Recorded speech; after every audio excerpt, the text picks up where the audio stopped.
So look at this screen. We are about to go to the next challenge.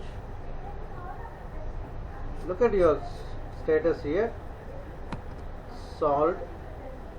So what are the things we solved so far? Hello world in C, playing with characters,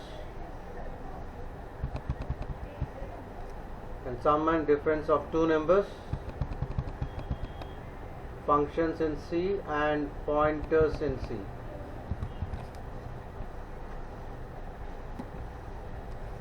So check out what are the unsolved.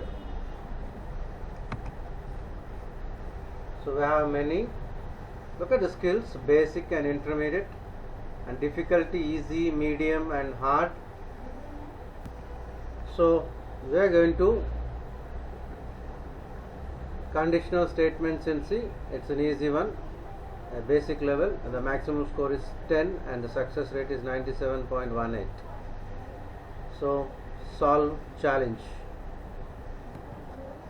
So what is the objective? If and else are two of the most frequently used conditionals in C, C++ and also in Java.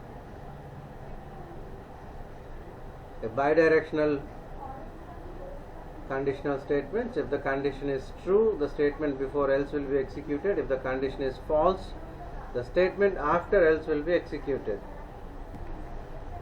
So we have if, a simple if condition with statement. Look at this, no else here. The statement or statement group of statements will be executed only if the condition is true. In case of if else, and what happens if the condition is true and what happens if the condition is false are also specified.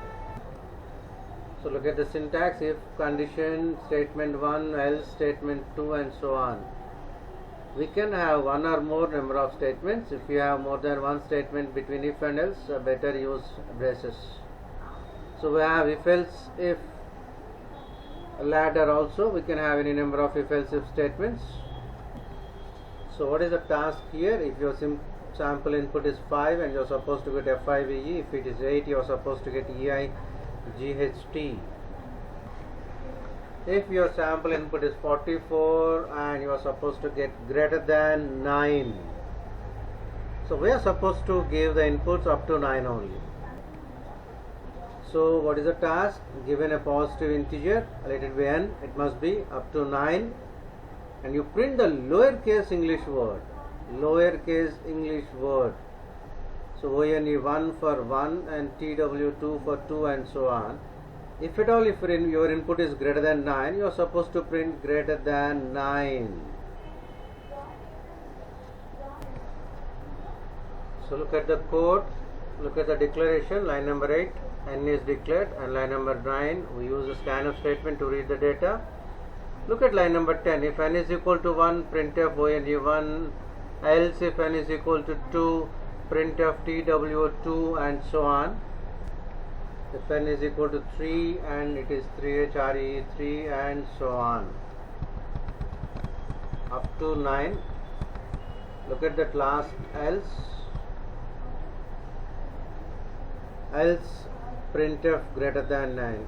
If your input is more than 9, greater than 9, then you are supposed to get a message greater than 9. Very simple program using if else. So you run the code and you get a message, congratulations, and click submit code. You can see the message and you go with the next challenge.